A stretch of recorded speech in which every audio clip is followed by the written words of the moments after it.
Hello everyone, ఈరోజు video వచ్చేసి preparing kaja at home. నేను చెప్పే కొలతల్లో ప్రిపేర్ చేసుకుంటే బిగినర్స్ కూడా పాడైపోతుందని ఎలాంటి భయం లేకుండా ఇంట్లోనే ఈజీగా ప్రిపేర్ చేసుకోవచ్చు. ప్రాసెస్లోకి వచ్చేస్తే 1 cup of maida, 2 tablespoons శనగపిండి, half teaspoon baking soda, half teaspoon salt, అట్లానే 1 టేబుల్ స్పూన్ గీ వేసుకొని హాఫ్ కప్ ఆఫ్ పెరుగు లేదా మజ్జిగ వేసుకొని వాటర్ని అడ్జస్ట్ చేసుకుంటూ బాగా మిక్స్ చేసుకోవాలి.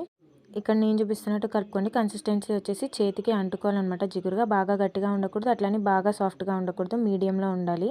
3 or 4 టైమ్స్ పిండిని గట్టిగా ప్లేట్ కేసి కొడుతూ కలుపుకుంటూ ఉండాలి. అప్పుడే కాజాలు క్రిస్పీగా వస్తాయి. సో అంతా కలుపుకున్న తర్వాత మూత పెట్టి పక్కన పెట్టేసుకోవాలి. పాకం కోసం ఒక గిన్నెలో 1 కప్ ఆఫ్ షుగర్ అలానే హాఫ్ కప్ ఆఫ్ వాటర్ వేసుకొని బాగా మిక్స్ చేసుకోవాలి. మరీ ముదురు పాకం అవసరం లేదు, జస్ట్ లైట్ తీగ పాకం వస్తే చాలు. ఫ్లేవర్ కోసం కొద్దిగా ఇలాచీ పౌడర్ అలానే నిమ్మరసం పిండి మూత పెట్టి పక్కన పెట్టేసుకోండి. మనం ముందుగానే మూత పెట్టి నానబెట్టుకున్న కలిపి ఉంచుకున్న పిండిని తీసుకొని పొడి పిండి చల్లుకొని చిన్నగా బాల్స్ చేసుకోవాలి. ఎన్ని బాల్స్ అయితే అన్ని బాల్స్ రౌండ్గా ఈక్వల్గా షేప్లో ఉండాలి. ఎందుకంటే మనం చపాతీలు చేసుకుంటాం కదా, సో అన్ని ఈక్వల్గా ఉంటేనే చపాతీలు కూడా ఈక్వల్గా ఉంటాయి, కాజా షేప్ అనేది వస్తుంది. సో నేనైతే ఒక ప్లేట్ తీసుకొని దాని మీద పిండి వేసుకొని నేను చేసుకున్న ఒక ముద్దని చపాతీ కింద అయితే ఒత్తుకున్నాను అనమాట రౌండ్గా. ఒక ప్లేట్ మీద మంచి షేప్ వస్తుంది అనిపించింది, సో అందుకని చెప్పి నేను ప్లేట్ మీద చేశాను. అలానే నా దగ్గర ఉన్న బాల్స్ అన్ని కూడా నేను చపాతీలు చేసుకున్నా. ఒకదానికొకటి అంటుకోకుండా మధ్యలో గీ రాస్తూ పొడిపిండి వేస్తూ రౌండ్గా రోల్ చేసుకోవాలి. తర్వాత చపాతీ కర్రతో మరీ ప్రెస్ చేయకుండా లైట్గా ఒత్తుకోండి.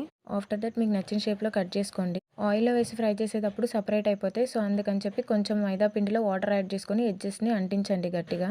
సో గ్యాస్ ఆన్ చేసి మూకిట్లో ఆయిల్ వేసుకొని కొద్దిగా వేడెక్కనిచ్చి సైడ్కి వెళ్ళి ఒక్కొక్కటిగా వేసుకుంటూ ఫ్రై చేసుకోండి. ఒకేసారి అన్నీ వేసేయద్దు, అవి ఎంత ఫ్రీగా ఉంటే అంత మంచిగా ఫ్రై అవుతాయి. ఇక్కడ నేను ఏంటంటే 1 or 2 మాత్రమే ఎడ్జెస్ కవర్ చేసాను. ఆయిల్లో వేసిన తర్వాత సపరేట్ అయిపోతున్నాయి అని చెప్పి చీపురు పుల్లలు యాడ్ చేశాను అనమాట. సో ఒక్కొక్కటిగా తీసుకొని ఫ్రై అయిన తర్వాత పాకంలో వేసేసుకోవడమే, అంతే. మీరే చెప్పండి, అచ్చం బయట స్వీట్ షాప్లో నుంచి తీసుకొచ్చినట్టే ఉంది కదా. చూడడానికే కాదండి, తినడానికి టేస్ట్ కూడా అచ్చం బయట దానిలాగానే ఉంది. ఈసారి మీ ఇంటికి చుట్టాలు కానీ మీకు నచ్చిన స్పెషల్ పర్సన్స్ ఎవరైనా వస్తే ఒకసారి ఇలా చేసి పెట్టండి. ఇంకంతే, మిమ్మల్ని పొగడ్తలతో ములగ చెట్టు ఎక్కిచ్చేస్తారండో. మీరు ఎంత వద్దనుకున్నా మీ చేతితో చేసే ఈ కాజాలు తినడానికైనా సరే మళ్ళీ మీ ఇంటికి వస్తారు. ఇంకెందుకు లేటు, ఎలా ఉందో ట్రై చేసేసి కామెంట్ చేసేయండి. వీడియో వస్తే లైక్, షేర్, సబ్స్క్రైబ్ చేసుకోవడం మాత్రం మర్చిపోకండి. Thanks for watching. Bye guys, stay tuned for next video.